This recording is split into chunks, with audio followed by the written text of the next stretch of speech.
काम करना, काम करवाना एंड काम लाना, ये एक सीक्वेंस में ही चलता है। एक शुरुआत में आपको लगेगा काम करना बड़ा मुश्किल है, फिर आपको लगेगा नहीं यार काम करवाना मुश्किल है, राइट। बट फिर काम लाना सबसे मुश्किल है। हाँ। तो काम लाना और लाने के बाद काम संभालना, ये इस फेज तक आप पहुंच गए, काम संभालना आ गया आपको, तो आपको सारे management.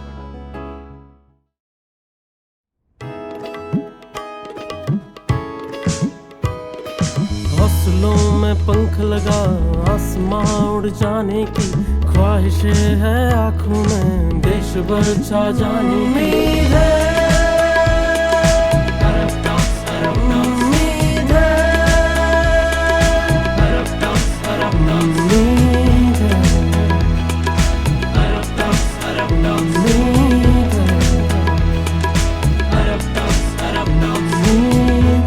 Inspiring stories of humans.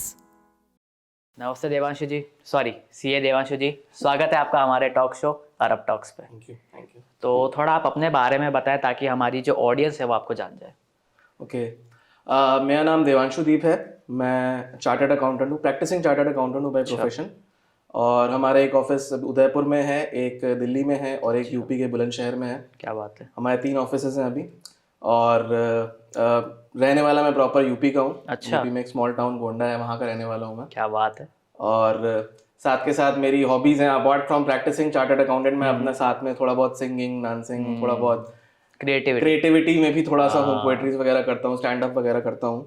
तो वो मेरा शौक है। नॉर्मली लोग कहते हैं कि प्रैक्टिसिंग उसमें नहीं करते हैं लोग इतना, इतना ज्यादा ऑक्यूपाई हो जाते हैं कि उसका टाइम नहीं मिल पाता है।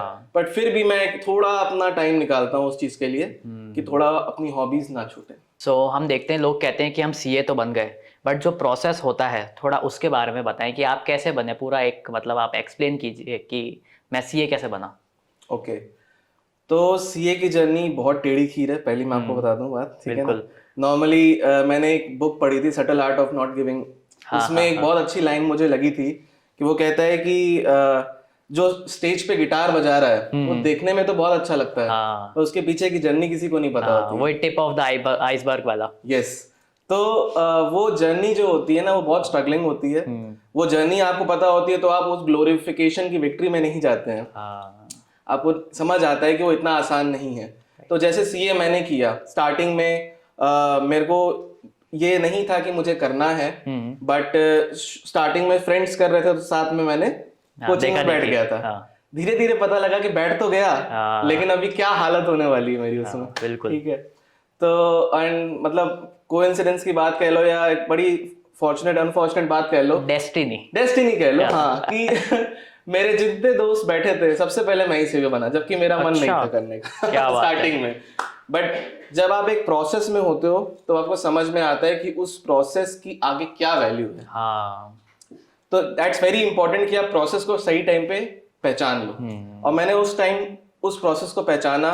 मैंने अपनी सीए की कोचिंग सीपीटी की और आईपीसीसी की उदयपुर से करी। अच्छा। और अगेन ऑब्स्टिकल्स सब जगह ही आते हैं, थोड़े बहुत उसमें भी आए, बिना उसके मजा ही नहीं है। हो गया ऐसा। तो B it like family life, love life, what ever it can B, वो सब चीजें होती हैं जो आपको कहीं ना कहीं परेशान करती हैं। मेरे को भी हुआ, मेरे को भी परेशानी हुई, बट इवेंचुअली आईपीसीसी मेरा निकला। अच्छा। उस चीज को ओवरकम करके फिर मैं दिल्ली गया अपने इंटर्नशिप के लिए। और दिल्ली में मैंने आर्टिकलशिप करी 3 साल, फिर 2 साल मैंने जॉब करी। अच्छा। आर्टिकलशिप का एक्सपीरियंस भी मैं आपको बताऊं बहुत ही ज्यादा मतलब थका देने वाला या कभी कभी परेशान करने वाला होता है। बट आपको अगेन उसमें होप नहीं छोड़ना है। लोग क्या होता है, लोग परेशान हो जाते हैं कि अरे यार क्या है, मैं कोचिंग मैनेज करूं, पढ़ाई मैनेज करूं कि ऑफिस मैनेज करूं। बट देन देखो, आपको मैनेज तो करना पड़ेगा। Right. CA is one of the toughest courses in this world. तो अगर आपको वो करना है तो आपको मेहनत तो करनी पड़ेगी। सो आपकी जो स्कूलिंग वगैरह है वो कहाँ से हुई और उसकी जर्नी आपकी कैसी रही? ओके, तो जैसे कि मैंने आपको बताया, मैं प्रॉपर यूपी का रहने वाला हूँ, गोंडा का। तो मेरी इनिशियल स्कूलिंग थोड़ा यूपी वाली भाषा में बोलिए ना, मजा आएगा सुनने में। अच्छा। ओके, तो जैसे फॉर एग्जांपल हमारे यूपी में गोंडा में अवधि चलती है। अच्छा। लखनऊ साइड में अवधि चलती है, और वहां पे लोगों को शिकायतें थोड़ी जल्दी हो जाती हैं। और वो अपनी नाराजगी व्यक्त भी कर देते हैं और अपने अंदाज में। वो जैसे फॉर एग्जांपल मैं किसी शादी में गया और मेरे को मिठाई नहीं दी, हाँ ठीक है, तो मैं ऐसे बोलूंगा कि हम गए रहन रेलगाड़ी में गए रहन, हमारा गोड़ पिरावत रहा, हमारा मतलब पैर दर्द कर रहा था, फिर भी हमें मिठाई नहीं दी इन लौटे में। तो बेसिकली ये वहाँ की लैंग्वेज है कि बहुत मीठी, बहुत प्यारी बहुत लैंग्वेज, प्यारी सी एकदम ऐसा प्यार भरा। जैसे आपने अगर राजू श्रीवास्तव को सुना होगा, उनकी कॉमिक सुनी होगी, तो वो बेसिकली अवधी लैंग्वेज को बहुत यूज करते थे, अरे गजोदर, हाँ इस टाइप से जो बोलते थे वो, राइट। तो वो वहाँ की बेसिक लैंग्वेज है अवधी। तो मेरी इनिशियल स्कूलिंग वहां से हुई, गोंडा से। 10th तक मैं वहां था, ओके को एजुकेशन में था। फिर 11th के बाद मेरे फादर का ट्रांसफर हुआ उदयपुर, उनको शहर अच्छा लगा, अच्छा। और उन्होंने मुझसे वादा किया कि वो मुझे कोएड में ही डालेंगे, जो कि सेंट पॉल्स था। अरे वाह और कौन से ईयर की बात है? जो कि मजाक वाली बात है, वो कोएड नहीं था, राइट। मेरे फादर ने ब्लफ किया, मुझे बॉय स्कूल में डाला। बट ऑनेस्टली बताऊं, सेंट पॉल्स में जब गया 2010 की बात है, अच्छा 2010 में मैं गया, 2 साल मैंने सेंट पॉल्स में निकाले, पर वो एक्सपीरियंस बहुत ही अलग, बहुत ही अच्छा था। हाँ। मतलब बिकॉज मैं दोनों स्कूल्स में रहा हूँ, कोएड में भी और बॉय स्कूल में भी। बॉय स्कूल का भी अपना अलग मजा है, अलग, बिल्कुल, ठीक है ना। मतलब आप फ्रीली कुछ भी बोलते हो, टीचर्स भी आपसे अच्छे से मजाक करते हैं, राइट। आपके अंदर वो झिझक नहीं होती है। हाँ। कोएड में क्या होता है, आपके अंदर वो झिझक होती है कि ये सवाल पूछना है नहीं पूछना है, ये मजाक गलत नहीं हो जाए। और लड़कों के दिमाग में ना ये भी होता है, लड़की को इम्प्रेस करना है, तो वो बड़े कंजर्वेटिव हो जाता है इस पॉइंट ऑफ व्यू में कि यार ये चीज खुल के नहीं बात कर पाते। बट सब लड़के हैं, कुछ भी बोलो, कुछ भी बोलो, वही चीज हो जाती थी। Plus I was very fortunate कि हमारे टीचर्स भी बहुत अच्छे थे।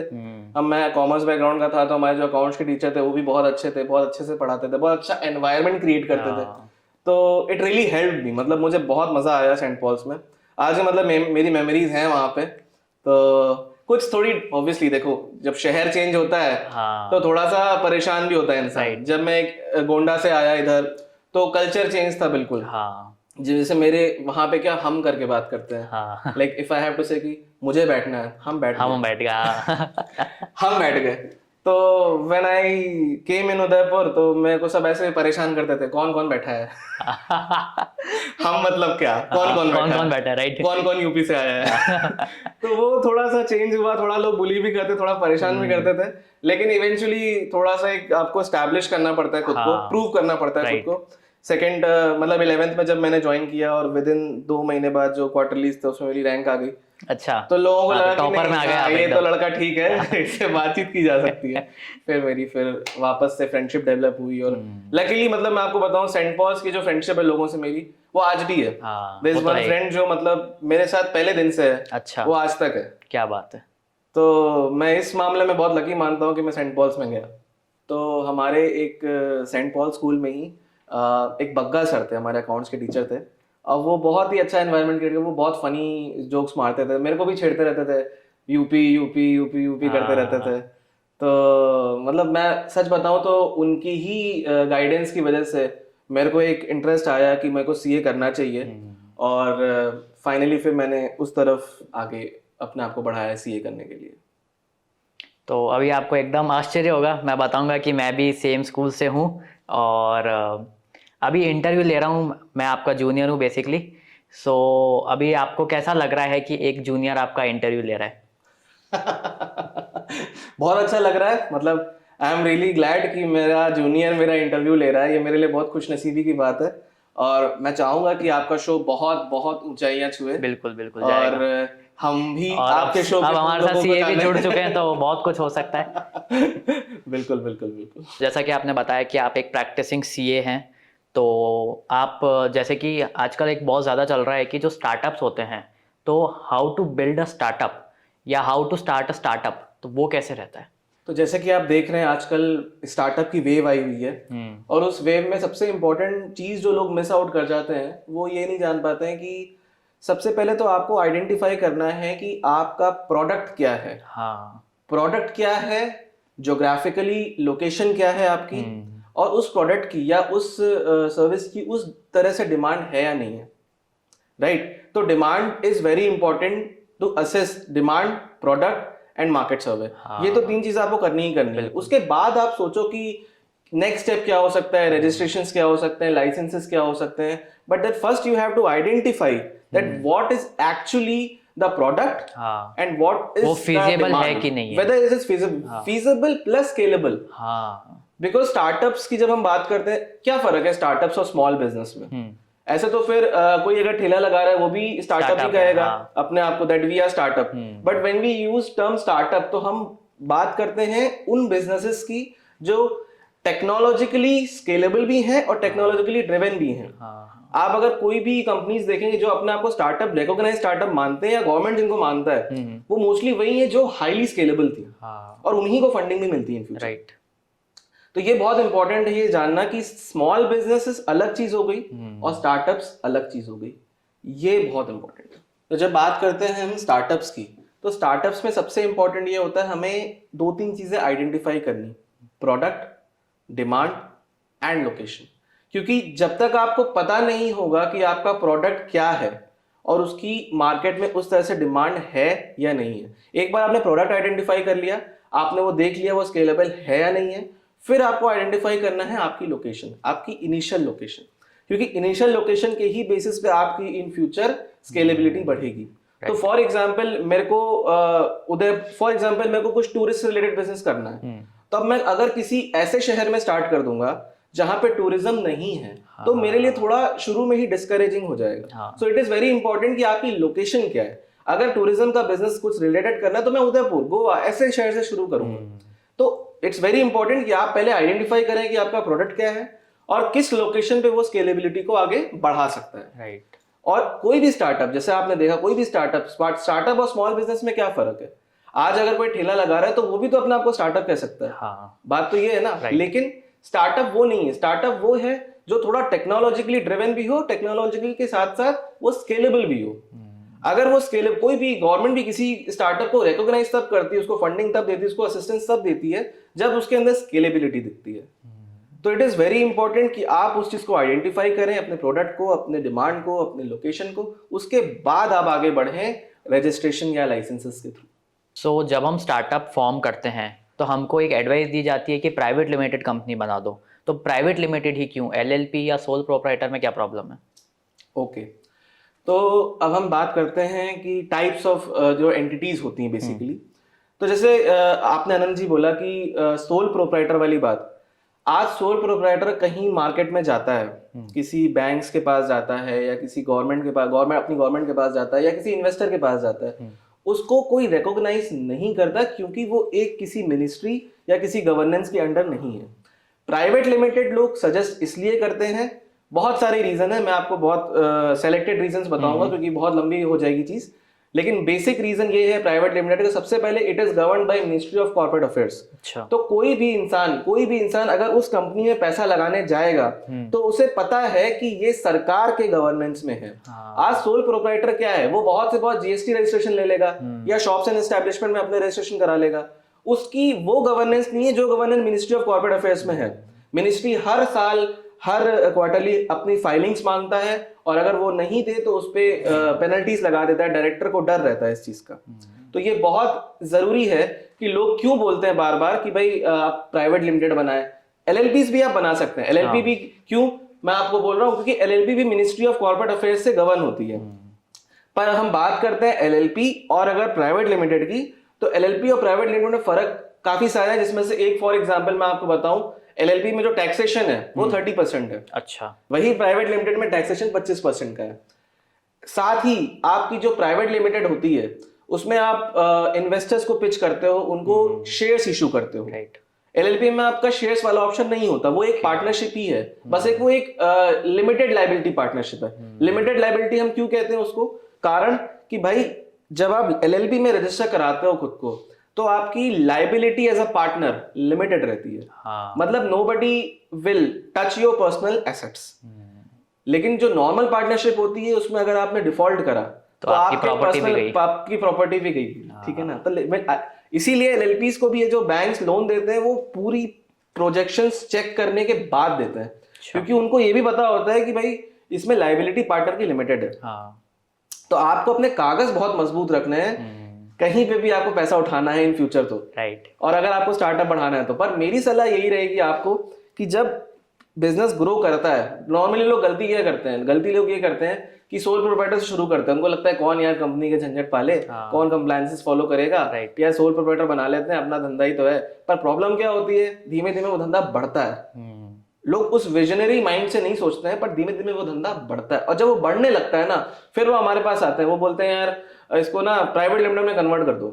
अब उसमें क्या होता है कि अब सोल प्रोप्राइटर चल रही है 4 साल से 5 साल से, उसने अपना एक एसेट बना लिया, उसने अपना एक मार्केट बना लिया, एक नाम बना लिया। अब आपको वो मार्केट को अगेन अडेप्ट करना पड़ेगा, अगेन आपको ये बताना पड़ेगा मार्केट को, नहीं हम 5 साल से इस ABC नाम से थे, अब तो हम XYZ नाम से आ रहे हैं। राइट, ठीक है। और साथ के साथ एक तो ये बात हो गई, दूसरी बात ये हो गई कि भाई आपने अपने एसेट क्रिएट कर लिए, अब फिर आपको उस एसेट की वैल्यू को ट्रांसफर करना पड़ेगा उस प्राइवेट लिमिटेड में, और वो बहुत ही मतलब कंबरसम काम हो जाता है। मतलब आपको बहुत मेहनत करनी पड़ जाती है उसके ऊपर, आपको भी और आपके जो भी एडवाइजर है उसको भी।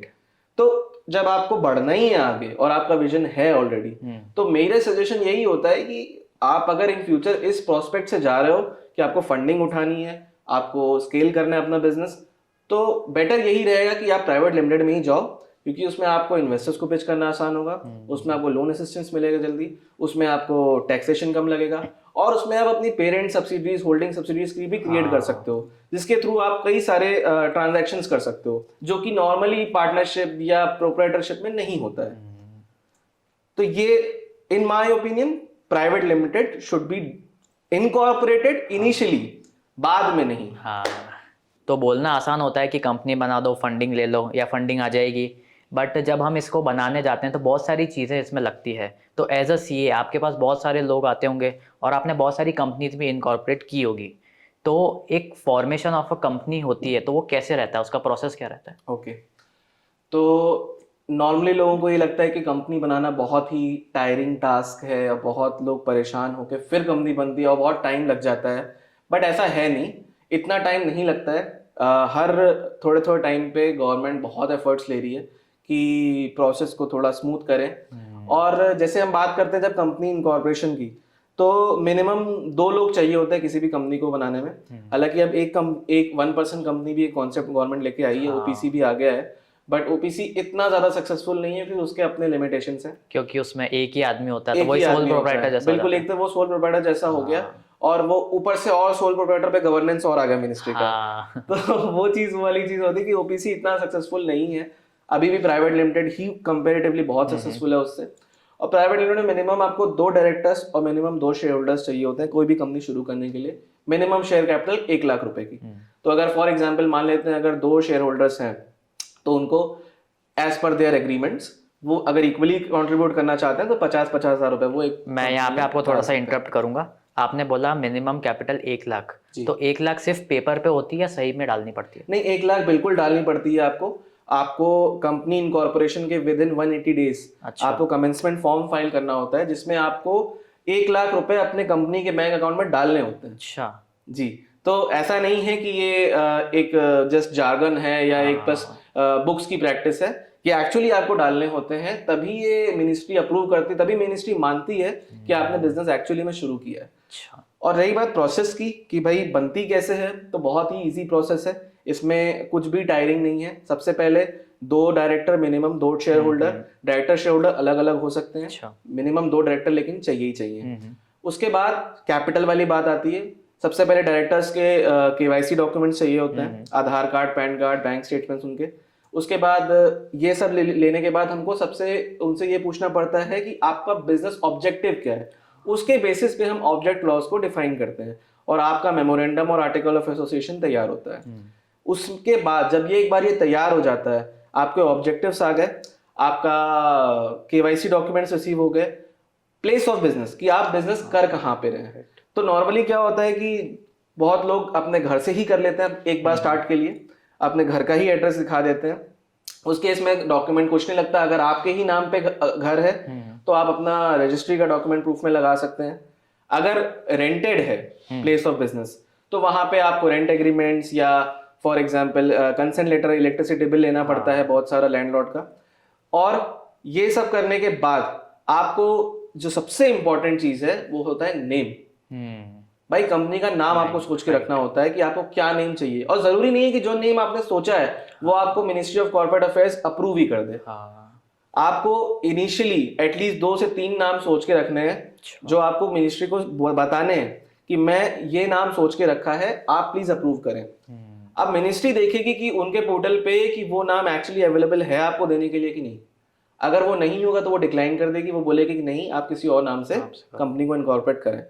क्योंकि क्या होता है कि अगर कोई ऑलरेडी उस नाम से कंपनी है और आपको फिर भी वही नाम चाहिए, मान लेते फॉर एग्जाम्पल शादी.com लेट से, तो शादी.com एक मान लेते हैं ऑलरेडी एक चल रही होती और अनुपम मित्तल को चाहिए होता कि नहीं मुझे यही नाम चाहिए, तो उसके पास 2-3 ऑप्शंस थे। जाके ऑलरेडी जो कंपनी चल रही है उस नाम से वहां जाता, उनसे एनओसी लेता कि नहीं मुझे उन्हें कोई ऑब्जेक्शन नहीं है इस पॉइंट से कि हम ये नाम यूज करें, और फिर क्योंकि वो इतना बड़ा आदमी है वो उसको एक्वायर भी कर सकता था। ठीक है, तो बहुत सारे ऑप्शंस होते हैं कि अगर आपको स्पेसिफिकली वही नेम चाहिए।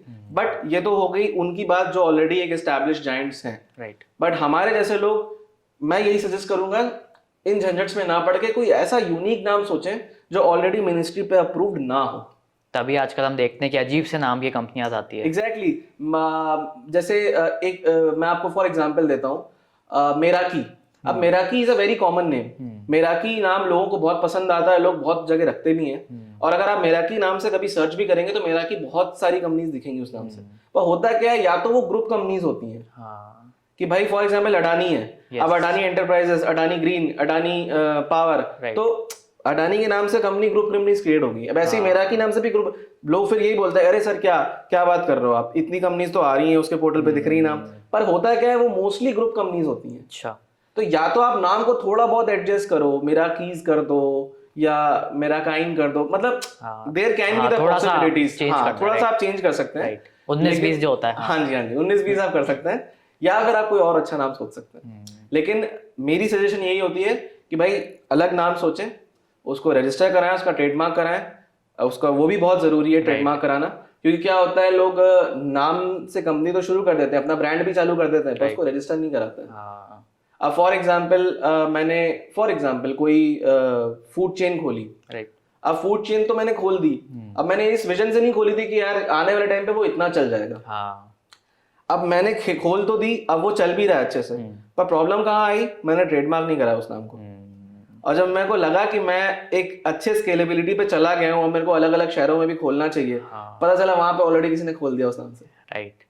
तो अपन ऐसा नहीं कर सकते इसमें कि हमने तो भाई 2 साल पहले खोली थी या 7 साल पहले खोली थी, तो हम तो कब से यूज कर रहे हैं। आप नहीं कर सकते। अगर आपके पास ट्रेडमार्क एप्लीकेशन एटलीस्ट आपने अगर अप्लाई भी कर दिया ना ट्रेडमार्क के लिए, तो भी कोई दिक्कत नहीं है। भले आपका अप्रूवल आया नहीं आया मिनिस्ट्री से, बट ट्रेडमार्क एप्लीकेशन भी चली गई है ना, तो भी आप बोल सकते हो उस बंदे से कि यार नहीं आप नहीं नेम यूज कर सकते and will sue you in court if you will keep doing it.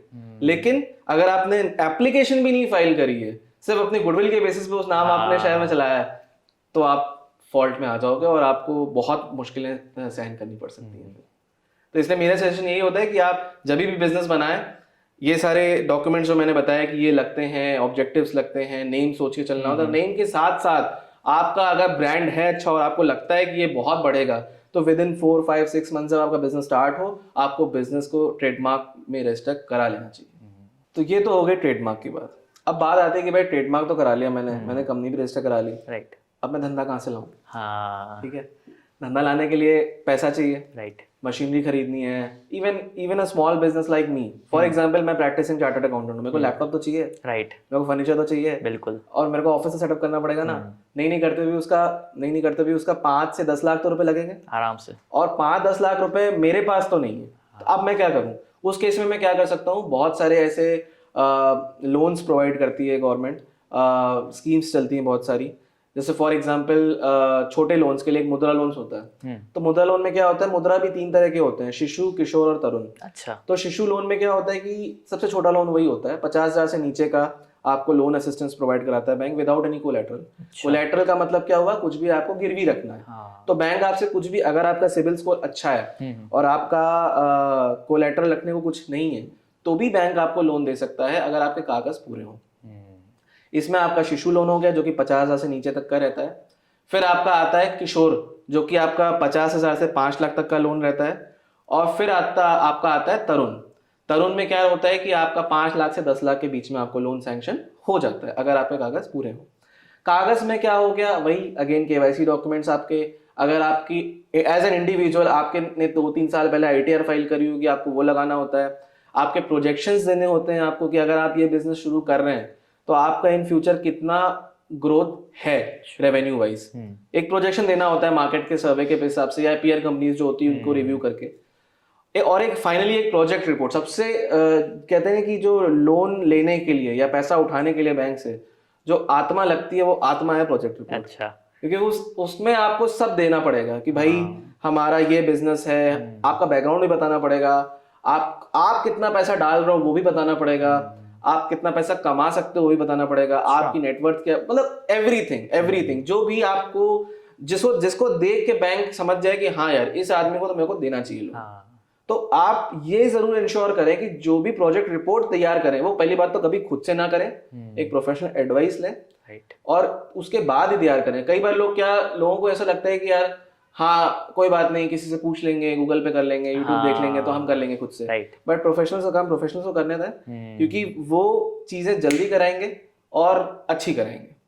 और कहीं पे अटक जाओगे तो वो उस चीज को सॉल्व करेंगे क्योंकि उसी के लिए बैठे हैं। एग्जैक्टली। और प्लस क्या होता है बैंक्स में उनकी लाइसेंसिंग भी होती है। कई बार क्या होता है कि फॉर एग्जांपल मैं अपना एग्जांपल लेता हूँ, मैं चार्टर्ड अकाउंटेंट हूँ तो मेरे बहुत सारे बैंक्स में काम पड़ते रहते हैं। मेरे कई सारे क्लाइंट्स हैं, मैं उनका बैंक अकाउंट खुलवाया है फॉर एग्जांपल, उनको लोन प्रोवाइड कराया। तो क्या बैंक वाले जान जाते हैं आपको कि हाँ यार ये तो नॉन फेस है, आप नॉन फेस जाता है ना तो आपका काम थोड़ा आराम से हो जाता है। आप एज एन वो ये पहचान वाली चीज। और सबसे ज्यादा काम ही नेटवर्किंग और लाइसेंसिंग आती है। आप कुछ भी कर लो, आप कोई भी, आपका प्रोडक्ट भी भले अच्छा है ना, और सबसे इंपॉर्टेंट सर्विस लाइन में, अगर आप सर्विस लाइन में हो, प्रोडक्ट नहीं है तो सबसे इंपॉर्टेंट चीज ही नेटवर्किंग और लाइसेंसिंग है। भाई आपसे बंदा सर्विस क्यों लेगा? आज तो मैं फॉर एग्जांपल आपको अपना एग्जांपल देता हूँ, मैं बोलता हूँ कि मैं इस काम के लेट से इतने रुपए लूंगा, लोग देते हैं क्योंकि लोगों को ट्रस्ट है। Trust is the biggest factor service industry में, क्योंकि अगर वो ट्रस्ट नहीं करेगा तो आपको 1 रुपया नहीं देगा। बिल्कुल। वो ऑनलाइन देखेगा क्या, ऑनलाइन तो सर ये बस 3,000 दिखा रहा है, आप तो 10,000 मांग रहे हो फॉर एग्जांपल, एक XYZ फिगर लेते हैं। तो बात 4-5 हजार या 7 हजार एक्स्ट्रा लेने की नहीं है, बात ये कि हम आपको पर्सनल टाइम देते हैं। Online are very very very professional, और बहुत सारे स्कैम्स भी चल रहे हैं ऑनलाइन आज। वो तो ही, फिर वो आपसे 3-4 हजार 5 हजार लेके कहाँ गायब हो जाएंगे आपको मालूम भी नहीं पड़ेगा। तो इट्स वेरी इंपॉर्टेंट कि जो भी आप लोन ले रहे हैं या जो भी आप फाइनेंशियल एड ले रहे हैं, एक प्रोफेशनल एडवाइस के तहत लें। मुद्रा लोन्स हैं और भी बहुत सारे गवर्नमेंट की स्कीम्स चल रही हैं जो अदर देन मतलब स्पेसिफिक होती हैं। फॉर एग्जांपल वुमेन सेंट्रिक होती हैं। जैसे आप देखें तो एक स्टैंड अप इंडिया एक स्कीम है। स्टैंड अप इंडिया स्कीम में क्या होता है कि 10 लाख से 1 करोड़ तक का आपको लोन मिल जाता है विदाउट कोलेटरल। अच्छा। और वो लेकिन उसमें भी एक लिमिटेशन ये है कि वो केवल वुमेन को और SC/STs को मिलता है। तो फॉर एग्जांपल अगर कंपनी है और उस कंपनी में 2 लोग हैं तो एक उसमें वुमेन होनी चाहिए जिसकी एटलीस्ट 51% शेयर होल्डिंग तो होनी चाहिए। अच्छा। तो एक तरह से ये हो गया कि वुमेन प्रमोशन या वुमेन एम्पावरमेंट के रिगार्डिंग कुछ स्कीम्स गवर्नमेंट निकालती रहती है। और भी बहुत सारी स्कीम्स हैं जो बैकवर्ड एरिया की जो औरतें हैं उनके लिए कारगर हैं, उनको हेल्प करने के लिए, उनको सपोर्ट करने के लिए बनाई गई हैं, उद्यमी हैं, और भी बहुत सारी स्कीम्स हैं। लेकिन ये स्टैंड अप इंडिया की अगर हम बात करें तो ये शहर में भी है और बाहर की भी है। बहुत सारे MSME लोन्स भी होते हैं जहाँ पे गवर्नमेंट वुमेन को, अगर वुमेन एंटरप्रेन्योर है, कोई भी सेक्टर हो, चाहे वो मैन्युफैक्चरिंग हो, चाहे वो ट्रेडिंग हो, चाहे वो सर्विस हो, सब में किसी भी लोन के फॉर्म में सब्सिडी देती है। अच्छा। कि भाई, और गवर्नमेंट क्या, इनफैक्ट लोकल अथॉरिटीज भी लोन देती हैं। अगर आप निगम भी जाएंगे ना तो निगम में भी आपको कोई लोन मिल सकता है। अच्छा। लेकिन वो ऑब्वियसली इतना बड़ा अमाउंट नहीं होता है, वो छोटा अमाउंट होता है। पर माय एंटायर पॉइंट इज कि आप धंधा करना शुरू तो करो। हाँ, सब लोग खड़े हैं आपके पीछे, आपके पीछे लोग खड़े हैं। अब तो ऐसा एनवायरनमेंट क्रिएट हो गया है, स्पेशली मतलब I am not Modi ji big fan, but जो चीज अच्छी है वो चीज अच्छी है। अब एक एनवायरनमेंट ऐसा क्रिएट हो गया है जहां पे बिजनेस प्रमोट हो रहे हैं। शार्क टैंक आया, लोग शार्क टैंक देख रहे हैं। अरे मेरी मम्मी घर में बैठ के मुझसे पूछती हैं इक्विटी क्या है, वैल्यूएशन क्या है। तो एक इंटरेस्ट आ रहा है लोगों को, एक अवेयरनेस आ रही है कि एक धंधा कैसे चलता है। और धंधा चलाने के लिए आपको पैसा चाहिए, राइट। और पैसा आपको बैंक्स देता है। हाँ, और अगर आपकी रिपोर्ट्स में, आपके बिजनेस में, आपके फिगर्स में दम है तो वो देगा ही देगा। देगा। बस मेरी एडवाइस ये है कि प्रोफेशनल एडवाइस लें। सो अब हम करेंगे हमारा सबसे legendary event, that is rapid fire. So first question है, what motivates you to get out of the bed in the morning? Okay, तो my coaching, I teach students and I like it, तो बहुत motivate करता है मुझे उनको पढ़ाना, उनको सिखाना, उनको आके इंस्पायर करना। तो यस, पढ़ाना। नेक्स्ट है, what do you do in your free time? Free time में मैं थोड़ा बुक्स पढ़ लेता हूँ, और झूठ नहीं बोलूंगा, कभी कभी इंस्टाग्राम चला लेता हूँ। First advice you ever got? Worst advice is I ever got is that job ही करो, अपना धंधा नहीं करना, जॉब में सिक्योरिटी है। और एक और वर्स्ट एडवाइस जो मुझे ऐसी लगती है, मतलब नॉट डिमीनिंग एनीबॉडी, बट कि जॉब में भी सरकारी जॉब ही करो। What's one of the biggest challenges you have faced till date? Biggest challenges मेरे को ऐसा रहा कि जो मैं कॉर्पोरेट लाइफ में गया और मैंने जॉब स्टार्ट करी, तो बहुत ही टॉक्सिक एनवायरनमेंट था, आप खुल के बोल नहीं पाते थे, राइट। तो काफ़ी कॉन्फिडेंस डाउन हो गया था मेरा। बट देन अगेन जब मैंने अपनी प्रैक्टिस शुरू की तो वो वापस आ गया जो था। नेक्स्ट है, what's your favourite part of the work? The favourite part of my work is that I like communicating with people. मुझे बहुत मजा आता है जब कोई क्लाइंट आता है और वो मेरे से मिल के जाता है, वो एंड में कह के जाता है सर मजा आ गया। हाँ, वो तो है, मजा तो आ रहा है। तो बस वही चीज। How do you manage stress? सबसे ज़्यादा इंपॉर्टेंट है ये क्वेश्चन। स्ट्रेस तो यार ऐसी चीज़ है जो आप बहुत परेशान होते हो कि आपको कैसे मैनेज करना है, पर पहली बात ही यही आती है कि आपको मैनेज ही नहीं करना है। हाँ, आप इतना सोचो ही मत ना। राइट। आप उतना टाइम ही मत दो कि आप स्ट्रेस के बारे में सोचो। आप अपने आप को एंगेज कर रखे रखो, चाहे आप बुक्स पढ़ो, चाहे आप फोन में कोई अच्छा वीडियो देख लो, चाहे फैमिली से बात कर लो। आपके अगर फैमिली के साथ रह रहे हो तो आप फैमिली से बात करो, उनको अपना लव एक्सप्रेस करो, उनसे अपने ग्रैंडफादर, अपने फादर से उनकी स्टोरी सुनो, अपने आप स्ट्रेस चला जाएगा। नेक्स्ट है, you have a dinner party with any 4 people around the world, whom will you invite? Number 1 Shahrukh Khan. Why? मुझे शाहरुख खान बहुत पसंद है। उनके अंदर एक अच्छा। जो ड्राइव है हाँ। खुद के लिए, ही लव हिमसेल्फ, Right. ही सेल्फ ऑब्सेस्ड। लोग कहते हैं कि सेल्फ ऑब्सेस्ड नहीं होना चाहिए, पर मैं कहता हूँ होना चाहिए। भाई आप सबसे ज्यादा खुद से प्यार करो, आप खुद के लिए पागल रहो, तभी आप लाइफ में कुछ कर सकते हो, ऐसा मेरा मानना है। वरना क्या, वो एक पीयूष मिश्रा का बहुत अच्छा सा शेर है, मुझे याद नहीं आ रहा, वो कहते हैं कि इंसान को खुद से प्यार होना चाहिए, दुनिया तो भगवान से भी दुखी है। हाँ, तो आप खुद से प्यार करो जैसा शाहरुख खान जी करते हैं, और लोगों को मोटिवेट करते रहो। सेकंड 4 बताने। सेकंड, अच्छा 4 बताने। सेकंड, अंकुर वारिकू एक इन्फ्लुएंसर है, नियर बाई स्टार्टअप उन्होंने किया था, वो मुझे बहुत पसंद है क्योंकि वो लोगों को मोटिवेट करते हैं जिस तरह से, वो मुझे बहुत अच्छा लगता है। तीसरा, महेंद्र सिंह धोनी, क्योंकि जिस काम एटीट्यूड से उन्होंने हमारे कंट्री का नाम रोशन किया है, उनके साथ डिनर टेबल पे बैठ कर मेरे को बस यही पूछना है कि आप इतने काम एंड कंपोज कैसे रहते हो। एंड फोर्थ, एज ऑब्वियस, हमारे प्रधानमंत्री जी नरेंद्र मोदी जी। नेवरदलेस उनसे तो मतलब बहुत कुछ ही सीखने को है। ओरेटरशिप कैसे रखनी है, कॉन्टैक्ट्स कैसे बनाने हैं, यार नेटवर्किंग कैसे बहुत strong बड़ी करनी बात है कि इंडिया का आज जो ग्लोबल लेवल पे नाम है, उसमें बहुत बड़ा हाथ हमारे प्रधानमंत्री जी का है। तो अगेन उनसे डेफिनेटली। नेक्स्ट है, describe yourself in 3 words. Funny, confident and versatile. Wow. So वापस coming back to the interview, आजकल एक चीज़ बहुत कॉमन हो गई है कि सब बोलते हैं कि वुमेन को को-फाउंडर बना लो, तो आपका फंडिंग भी मिल जाएगी, स्टार्टअप भी चल जाएगा, और अगर नहीं चला तो वापस आप अपने बैक टू बेसिक आ सकते हो। तो आप इस पे क्या कहना चाहोगे? अच्छा देखिए, जैसे भी गवर्नमेंट जो भी स्कीम्स लेके आती है वो विमेन सेंट्रिक होती है, इसमें कोई दोराई नहीं है। पर मैं ऐसा समझता हूँ उस चीज़ को पॉजिटिवली अगर देखें तो बहुत ज़रूरी भी है, क्योंकि जैसे क्या होता है कि हम लोग बहुत बात करते हैं, नेता लोग बात करते हैं विमेन एम्पावरमेंट, राहुल गांधी ने बहुत बोला विमेन एम्पावरमेंट, बहुत बार बोला विमेन एम्पावरमेंट, लेकिन मेरे हिसाब से सबसे ज़्यादा ज़रूरी क्या है कि आपके बिजनेस में दम होना चाहिए।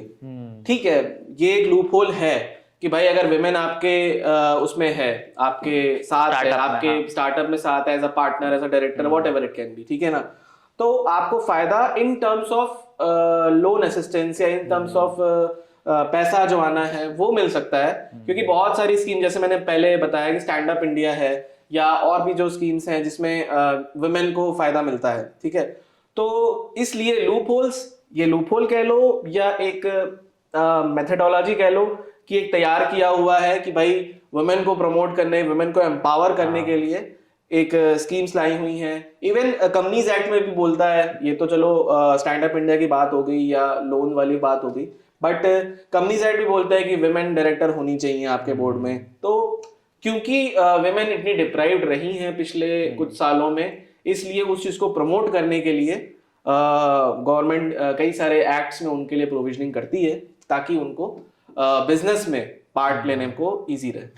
सो जो कंपनीज एक्ट था 1956 का, उसमें था कि जो वुमेन डायरेक्टर है वो एक होनी चाहिए, उनका एक रिजर्वेशन होता था। और सेम क्लॉज जब 2013 में रिवाइज हुआ तो उसमें वापस वो एज इट इज़ आ गया। तो आपका इस पे मतलब क्या टेक है कि मतलब आप आजकल क्या हो गया कि सब एक लेवल पर आ गए हैं, सब एक जैसे मतलब हो चुके हैं। तो ये जो छोटी छोटी चीज़ें हैं तो इस पर मतलब ये एक तरीके से लूप होल बनकर भी आ जाती है कई बार। तो आप इस पर क्या कहना चाहेंगे? ठीक है, अच्छा आपने कंपनीज एक्ट का रेफरेंस दिया, तो कंपनीज एक्ट 1956 में ये कहता था कि हर लिस्टेड कंपनी को एटलीस्ट एक वुमेन डायरेक्टर तो रखनी होती है। अगेन जब कंपनीज एक्ट वापस 2013 आया तो उसमें भी ये क्लॉज है। आपका जो ये पॉइंट है, हाँ ये जेन्युइन है कि अब सब एक प्लेटफॉर्म पे आ गए हैं, सबको सेम लेवल ऑफ एजुकेशन मिल रही है, ठीक है। इवन और स्पेशली इन अर्बन सिटीज, हाँ, अर्बन सिटीज में तो मतलब अब ऐसा हो गया कि बड़े शहरों में लड़कियां ज्यादा अपलिफ्टेड हो गई हैं कंपेयर टू लड़के।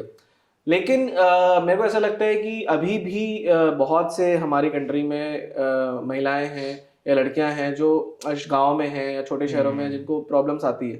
तो ये जो रिजर्वेशन है वो बहुत ही मिनिमल है मेरे ख्याल से, क्योंकि एक एटलीस्ट एक वुमेन डायरेक्टर तो ठीक है, एक रिजर्वेशन होना जरूरी है। ये एक उनके एम्पावरमेंट रिलेटेड भी है, प्लस मुझे लगता है कि एक वुमेन के होने से और भी थोड़ा सपोर्ट आता है डायरेक्टरशिप, बोर्ड ऑफ डायरेक्टर्स में, क्योंकि उसका एंगल अलग होता है। और हाँ ये जरूर है, मैं इस चीज को आप से एग्री करूंगा कि जो इक्वालिटी वाली बात आती है शहरों में, बड़े शहरों में, वो जरूर मेंटेन करने की जरूरत है। हाँ कंपनीज एक्ट में थोड़ा बहुत प्रोविजंस हैं या थोड़े बहुत स्कीम्स हैं उनके लिए रिजर्वेशन है, दैट इज फाइन। बट जब बात बिजनेस करने की आती है तो जैसे अब जैसे ऑफिसेज में भी देखते होंगे आप, कई बार होता है कि लड़की है चलो कोई बात नहीं 5 बजे तक जाने दो, ठीक है, या 6 बजे तक, 6 बजे से कभी कभी लड़की खुद भी बैठना चाहती है, बट क्योंकि एक परसेप्शन बना हुआ है ना कि 5 बजे फ्री कि लड़की को तो 5 बजे फ्री कर दो, लड़के को भले 11 बजे तक बैठा दो, ठीक है। वो स्पेशली उन शहरों में जो कि सेफ हैं, अगर आप कैब फैसिलिटीज दे सकते हो अपने उस ऑर्गेनाइजेशन में, या आप एक ये चीज इंश्योर कर सकते हो कि भाई लड़की का अगर मन है, वो रुकना चाहती है, वो काम करना चाहती है, तो उसे करने दे। जबरदस्ती का एक सोसाइटल जो एक वो बना हुआ है, से बना हुआ है कि भाई लड़की को तो 5 बजे फ्री करना है, और वो भले बोले नहीं बोले, ठीक है, लेकिन उसको फ्री करना है। वो इक्वालिटी आनी बहुत जरूरी है। सो आजकल हम देखते हैं कि ये जो वैल्यूएशन वाला गेम है वो बहुत ज़्यादा स्ट्रांग होता जा रहा है। लोग वैल्यूएशन करके फंडिंग उठा लेते हैं। तो एक जब इन्वेस्टर आता है कंपनी में तो वो क्या देखकर आपको पैसा देता है? ओके, तो जैसा कि मैंने आपको स्टार्टिंग में बताया कि वैल्यूएशन का जो गेम है, इसीलिए सबसे पहले आपको इनकॉर्पोरेट करनी है प्राइवेट लिमिटेड, क्योंकि प्राइवेट लिमिटेड क्या करती है, शेयर कैपिटल इशू करती है। और जो वैल्यूएशन वाली बात आती है, वैल्यूएशन का मतलब ये हुआ कि भाई कोई भी इन्वेस्टर आएगा तो वो देखेगा आपके शेयर की वैल्यू क्या चल रही है, आपके रिजर्व सरप्लस में कितना पैसा है, आपका नेटवर्थ क्या है बेसिकली, आपने कितने पैसा शेयर कैपिटल के फॉर्म में उठाया हुआ है, कितना आपका ऑलरेडी रिजर्व सरप्लस चल रहा है। ये सब देखने के बाद वो आपकी नेटवर्थ को एनालाइज करती है।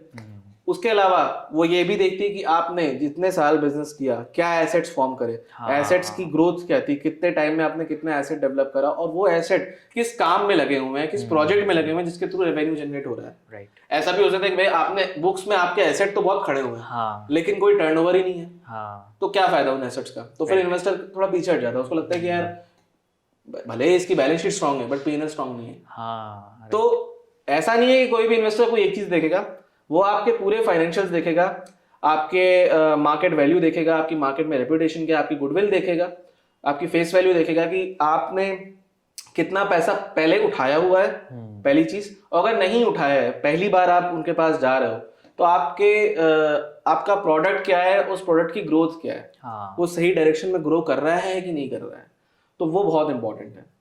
तो आजकल ये बहुत ज़्यादा चल रहा है कि सबको यूनिकॉर्न बनना है। सो जो अरब टॉक्स है उसकी पेरेंट कंपनी है एविनबी वेंचर्स। अगर उसको यूनिकॉर्न बनना है तो क्या क्या प्रोसेस फॉलो करना पड़ेगा और कितना टाइम लगेगा? ओके, तो यूनिकॉर्न बनना मतलब ऐसे कोई स्ट्रीमलाइन प्रोसेस नहीं है।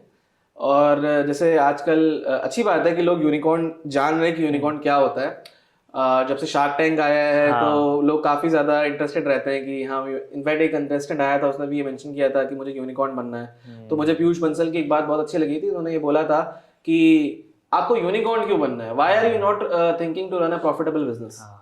तो अगेन मैं भी वही बात बोलूंगा कि आप पहले धंधे को प्रॉफिटेबल बनाने का सोचें। यूनिकॉर्न आज नहीं कल तो बन ही जाएगा। और यूनिकॉर्न एक ऐसा मतलब कहते नहीं कि स्टेटस है कि भाई आपको यूनिकॉर्न बन गए तो मतलब आपका तो बहुत अच्छा, जरूरी नहीं है। मतलब अगर आप बन गए तो बहुत ही अच्छा है, ठीक है, बट बहुत सारी फर्म्स ऐसी जो अभी एक प्रोसेस में रहती हैं, वो यूनिकॉर्न नहीं बनी तो भी वो बहुत प्रॉफिटेबिलिटी में रहती है, ठीक है ना। और बहुत से यूनिकॉर्न ऐसे जो अभी भी लॉस मेकिंग ही है, ठीक है। तो आप इस चीज को इंश्योर करें कि आपका धंधा प्रॉफिटेबल हो। और यूनिकॉर्न बनाने का जो प्रोसेस है वो फंडिंग, जब जैसे मैंने फंडिंग को डिफाइन करा कि भाई आपको फंडिंग आनी जब शुरू होती है, आपके जब एसेट्स डेवलप होते हैं, आपके प्रोडक्ट चालू हो जाते हैं, तब आपकी कंपनी की वैल्यूएशन उस लेवल तक पहुंच ही जाती है जो कि $1 बिलियन है, जो कि एक 100 करोड़। हाँ बिल्कुल। तो $1 बिलियन तक आपको पहुंचना है यूनिकॉर्न बनने के लिए। तो वो आपकी वैल्यूएशन तभी बनेगी कंपनी की जब आपके एसेट्स होंगे, उन आपके पास प्रोजेक्ट्स होंगे जहां वो एसेट्स एग्जीक्यूट हो और उसके बेसिस पे आपका टर्नओवर जनरेट हो रहा होगा, ठीक है। ये चीज नॉर्मली क्या होता है, हम देखते हैं कि जो यूनिकॉर्न्स होते हैं वो बाहर से फंडिंग लाते हैं, जो फॉरेन इन्वेस्टर्स है वहाँ से उनके पास फंडिंग आती है। तो ये कैसे रहता है, इसका प्रोसेस क्या रहता है?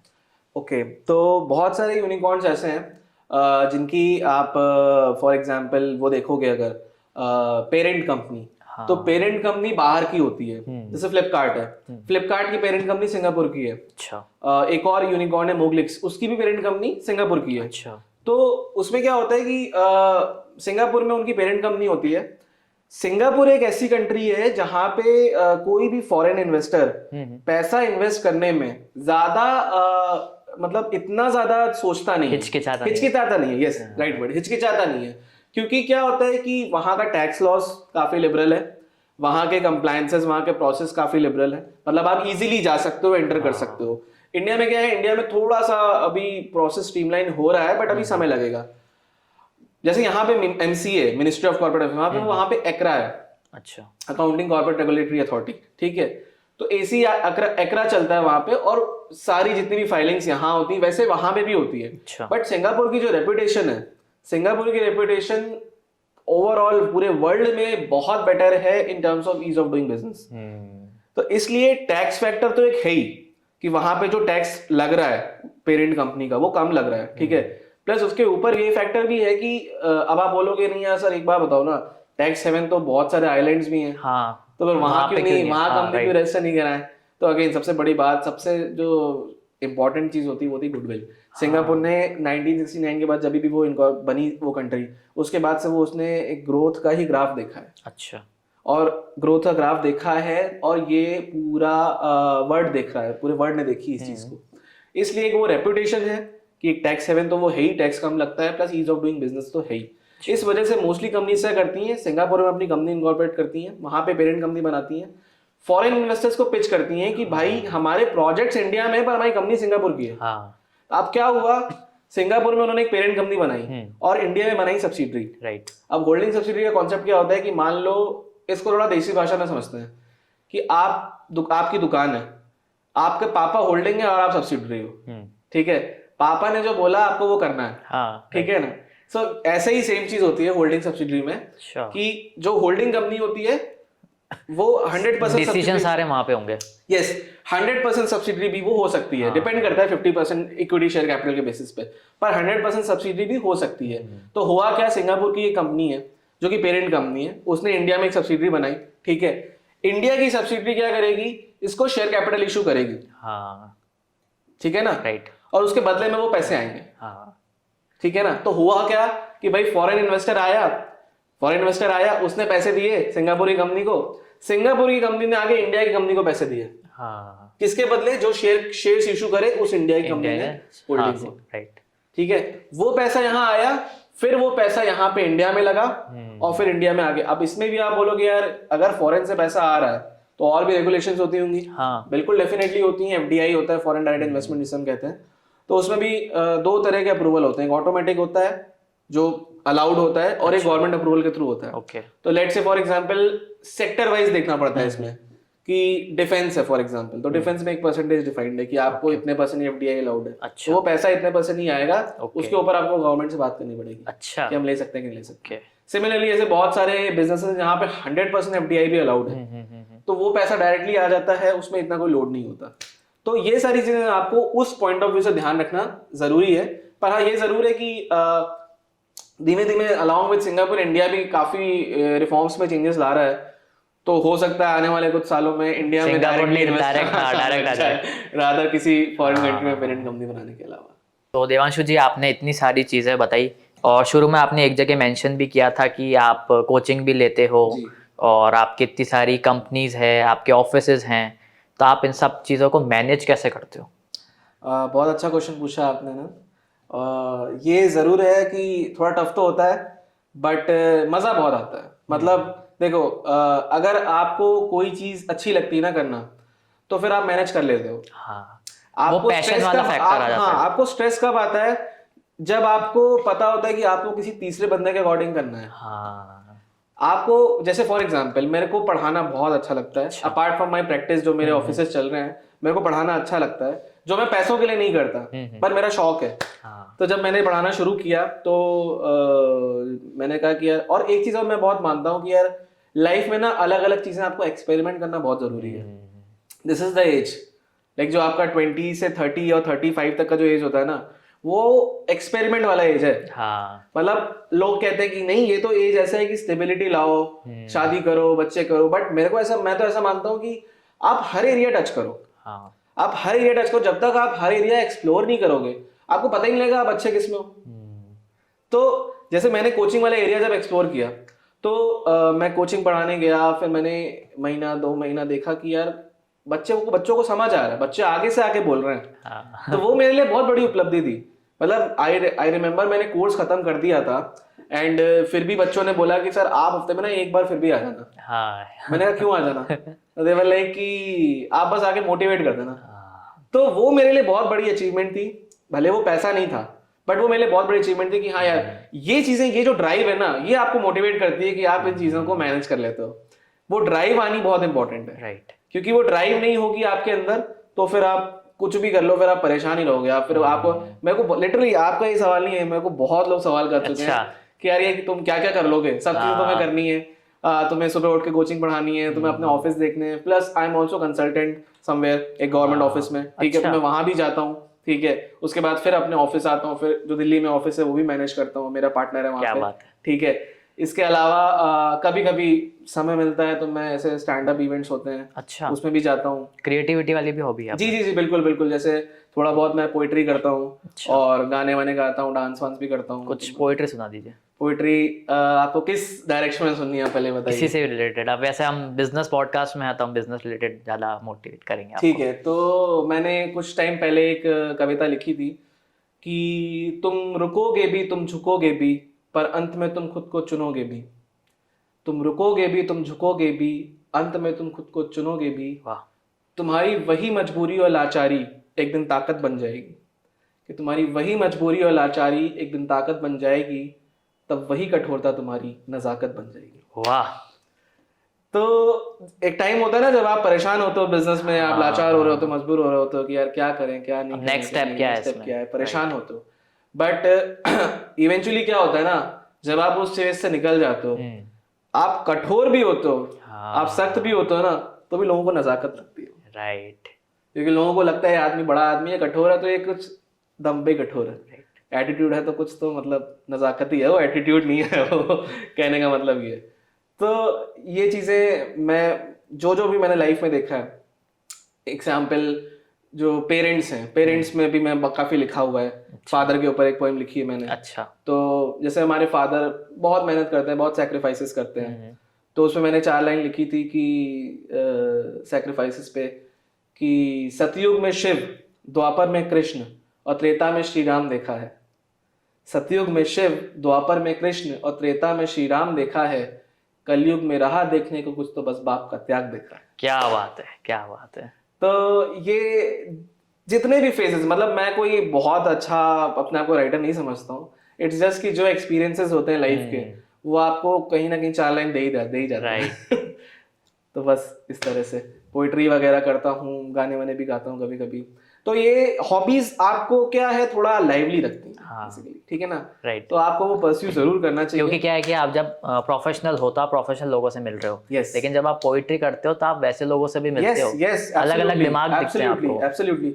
तो आपका क्या होता है, डायमेंशन बहुत बड़ा हो जाता है। हाँ। तो आप बहुत अलग अलग लोगों से मिलते हो तो आपको सीखने को बहुत कुछ मिलता है। बिल्कुल। और वो अमिताभ बच्चन जी की बहुत अच्छी लाइन लगती है मेरे को, सीखना बंद तो जीतना बंद। या तो सीखना बहुत जरूरी है, अलग अलग लोगों से मिलना बहुत जरूरी है। और इसीलिए मैं कहता हूँ कि भाई आप जितनी भी नेटवर्किंग बनाएं उसको बना के रखें। क्योंकि धंधे में हमने एक चीज सीखी है कि भाई सबसे जब हम इनिशियल फेज में थे ना धंधे में, तो हम धंधे में नहीं, जॉब में, सॉरी, जब जॉब में थे तो हमको लगता था यार काम तो सारा हम ही कर रहे हैं। हाँ। ठीक है, इनको पैसा क्यों मिल रहा है मैनेजमेंट। राइट। ठीक है ना। बट इवेंचुअली जब मैंने अपनी लाइफ में आगे बढ़ा तो मेरे को वो ट्री समझ में आई, वो हायरार्की समझ में आई। काम करना, काम करवाना एंड काम लाना। हाँ। राइट। ये बहुत अलग अलग है और ये एक सीक्वेंस में ही चलता है। एक शुरुआत में आपको लगेगा काम करना बड़ा मुश्किल है, फिर आपको लगेगा नहीं यार काम करवाना मुश्किल है। राइट। बट फिर काम लाना सबसे मुश्किल है। हाँ। तो काम लाना और लाने के बाद काम संभालना, ये इस फेज तक आप पहुंच गए, काम संभालना आ गया आपको, तो आपको सारे मैनेजमेंट आ जाएंगे। सो थैंक यू दिव्यांशु जी हमारे शो पर आने के लिए, और आपने जो इतनी सारी इनसाइट्स दी है, हम आशा करते हैं कि व्यूवर्स की लाइफ में इससे कुछ ना कुछ वैल्यू ऐड ज़रूर हुई होगी। So before wrapping up the show मैं चाहूँगा कि आपको हमारे टॉक शो पर आकर कैसा लगा, और एक एडवाइस आप क्या देना चाहेंगे जो लोग आपको सुन और देख रहे हैं। पहले मैं बहुत फॉर्चुनेट फील करता हूँ अनंत कि आपने मुझे यहाँ बुलाया, और मतलब रियली मतलब मेरा तो बहुत बहुत अच्छा एक्सपीरियंस था, और आशा करता हूँ कि मतलब आपका टॉक शो मतलब इंडिया में नहीं वर्ल्ड का one of the best talk show बने। Thank you so much. क्योंकि जिस हिसाब से आपने क्वेश्चंस पुट अप करे, जिस हिसाब से आपने बातें करी, बहुत अच्छा एनवायरनमेंट क्रिएट हुआ, और डेफिनेटली ऑल द बेस्ट अनंत, मतलब बहुत अच्छा लगा मुझे। और रही बात एडवाइस जो मैं अपने व्यूअर्स को दूंगा, आपके व्यूअर्स को दूंगा, वो मैं यही कहना चाहूंगा बस कि यार देखो, जो चीज आप लोग सोचोगे कि यार ये बहुत कॉमन एडवाइस है, बट ये सबसे $1 मिलियन एडवाइस है यार। किसी की ना सुनने का नहीं, 10 लोग 10 तरह की बात करेंगे, और जितनी आप 10 ऑप्शंस सेलेक्ट करोगे ना उतने आप कंफ्यूज होगे। एक चीज पकड़ो और उसमें फोड़ दो। ठीक है ना। चाहे वो प्रोफेशनली, चाहे आपको लग रहा है कि यार हाँ मैं इस चीज से नहीं डिसएंगेजमेंट करूंगा कि आप साथ में हॉबीज मत करो, पर प्रोफेशनली अगर आप कोई चीज कर रहे हो तो फिर अपने हिसाब से करो। 10 लोग आपको 10 डायरेक्शन देंगे, कंफ्यूज करेंगे, सुन लो, लेकिन करो अपने मन की। और डरने का तो किसी से नहीं। लोगों के अंदर एक डर होता है कि यार मैं उससे मिलने जाऊं तो वो क्या रिएक्ट करेगा, मैं ये मीटिंग करने जाऊं तो मैं वो क्या रिएक्ट करेगा, मैं ऐसे बोलूं। मैं तैयारी पूरी रखने की, लेकिन डरना नहीं। डर एक ऐसी चीज है जो इंसान को सबसे पीछे खींचता है। This is my advice and thank you for listening. Thank you so much.